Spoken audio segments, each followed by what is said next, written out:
Okay, so let's talk about some lighting. Now, I know it seems a little premature considering we don't have very many textures on anything except for Winslow here.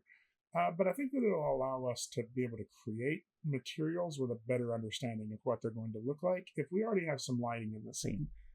So I want to talk about both render engines that we're going to be using. And the first one is Arnold. And so I'm going to talk about image-based lighting using Arnold. So if I go to Arnold, first thing I'm going to do is open Arnold Render View.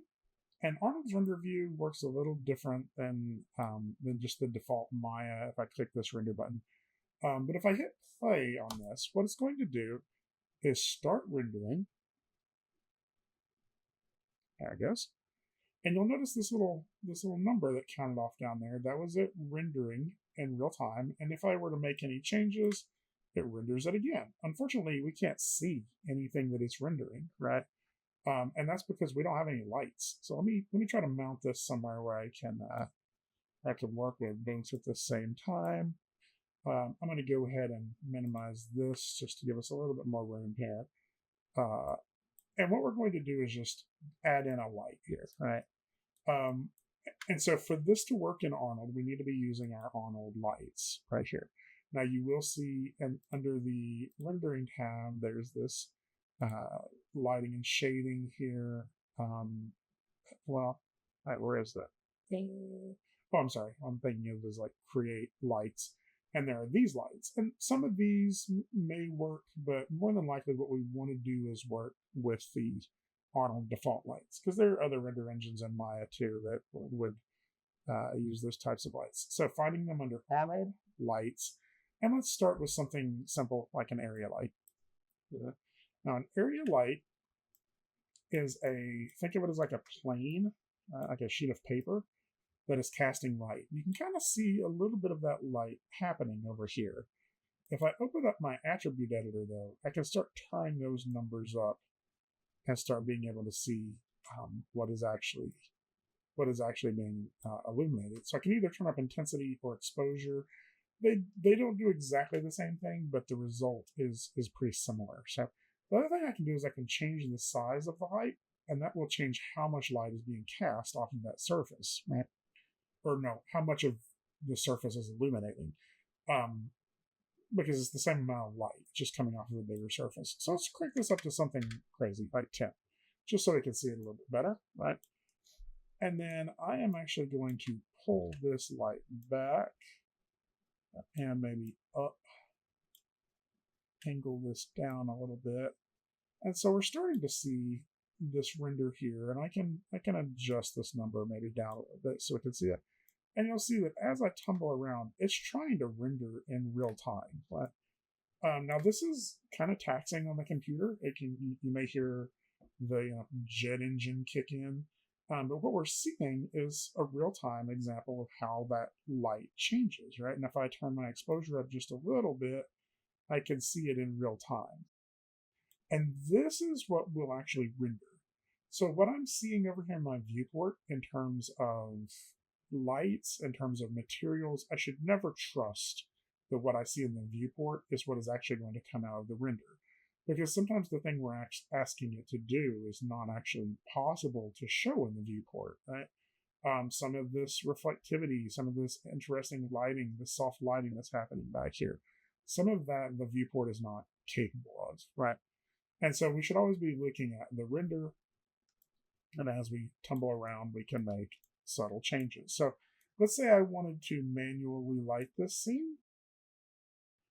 It's a little bit tough with me tumbling around here everywhere. So what I can do is I can create a new camera there, and I am going to move this camera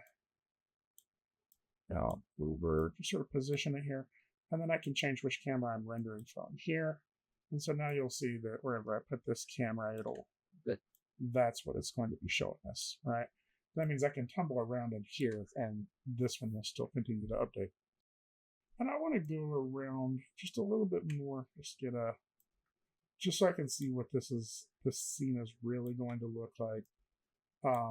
Another thing you can do is you can actually go in here and say look through selected, or change it to perspective camera 1, and I can sort of use this to position it, like position where I want to test this render from. That's a pretty cool angle there. And then I can go back to my regular perspective camera and move around and see stuff. And so what this will let me do is move my light, change some things around. I'm going to move this back a little bit. There we go. And maybe make it this. Now, this looks really good, but what you'll notice is like back here, it's completely black. Now, interestingly, in space, that's probably pretty accurate. But this is some nice looking lighting. What I could do though is instead of just one light coming from this direction, I could maybe put another light back here as a fill light, right? So I'll just go ahead and move this one over to here on this side, right? And maybe turn it back in this direction, right? So now I'm getting all this fill light coming from this direction, but maybe too much, right? I'm going to pull this back and get something like that, right? And possibly even, let's see, what did I just do? Oh, hit R in that switch spacer there. There we go. Get it back to RGBA. All channels. There we go. This is the thing I want to scale, make it a little bit softer there. So let's say this is the lighting we wanted. It looks okay, but like it also is a little like sterile. And some of that is because all of the light that is being cast from these lights is perfectly white light, right? The color that's coming out of here is white. And I could change the colors, but I'm going to try something different instead. I'm going to use color temperature. And I'm going to, temperature means it's either going to be warmer or cooler, right? Or closer to that red spectrum or closer to that blue spectrum. And this is a really good way of making some contrast here, right? Maybe if I make the front light a little warmer, like something coming from a sun or a planet, right? Then back here on this backlight, I could use color temperature and make it a little cooler. And so now I got the coldness of space coming from behind my alien here, and that just makes it a little more interesting to look at. Right. So I just wanted to talk a little bit about how lights work in here, and the ones you're going to use a lot are area lights. But the other one that you use a lot is a sky dome light. So I'm actually going to delete these two lights, and let's talk about a sky dome light. So let's talk about another kind of light in Arnold. I've deleted my other two lights just so you can see the results of this. And if I go to Arnold Lights and I choose Sky Dome Light and hit play, and then you're going to see what we get, which is it created a light that is a giant sphere around our scene, and all of the surface, the interior surface of that sphere is casting white light inwardly. And you can see it's white from here. I can change the color of the light, or I can even change it to something like blue or pink, right? But that means the entire surface is casting pink light, which is just as unrealistic as the entire surface casting completely white light. So this looks very bland, right? It's like a purgatory scene or something. It's very neutral because there is no situation where everything around us is casting pure white light inwardly, right? Our sky has blue in it. There's when the sun sets, there's colors. There's lights bouncing off of the ground. So there's a lot of color in the light that is usually around us, right? So out of the box, this is not a one button click solution. This is the first step. So what we want to do is we actually want to map something into that color, right? So I could do a whole bunch of different colors, or I could do, that way we can get other color in our lighting other than white. And the easiest way to do that is using something called an HDRI. So let me actually Google this really quick. We're just going to type in HDRI, and you'll see the first thing that pops up on our list is probably something called polyhaven. Right? And you can read about what an HDRI is, high dynamic range image. So the I is image, so you're not to say HDRI image. And what you'll see with this is it's a map that can wrap around a sphere and cast light. Okay? So let's start with something like where it's very obvious the lighting that is being cast. We'll try two different ones. Let's try this one right here, where you'll see like the examples of what this render might look like. Is very strong light being cast in one direction. It's exterior, outside, obviously. Right? And I'm just going to hit download, and should give me an EXR file, and I hit save. And you'll notice where it takes me, where I have it taking me to is my source images folder and my rocket. So if you go to your rocket project, source images, this is where Arnold and Maya is going to usually look for images that you plan to map in for textures or whatever reason. So by default, I usually save it in here. Sometimes I'll put it in folders. You'll see Winslow's textures are here. So let's go ahead and just save that one there.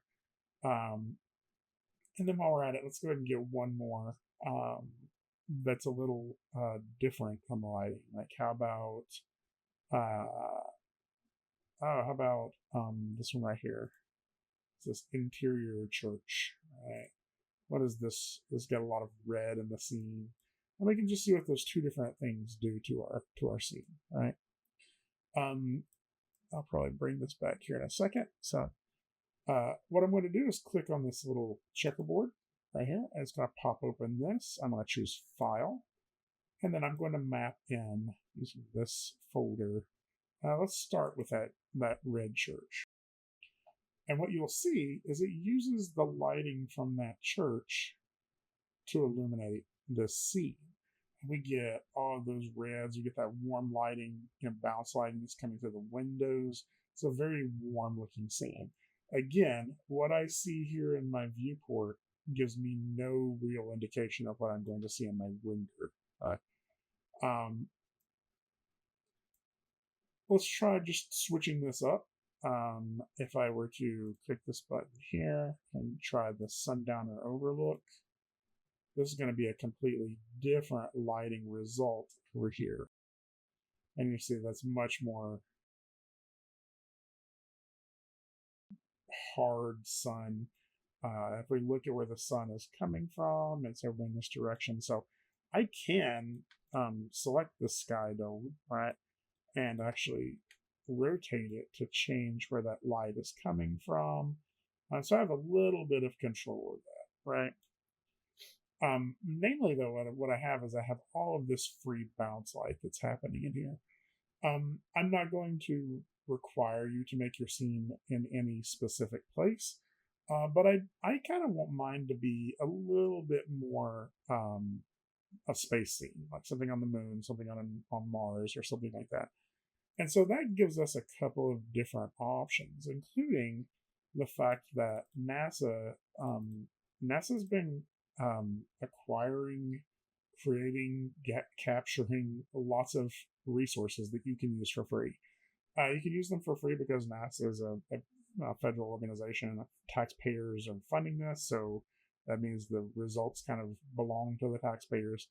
But that also means you can't make money off of it, right? You can't download these Skydome maps and then put it in a video game that you're going to sell because it doesn't belong just to you, right?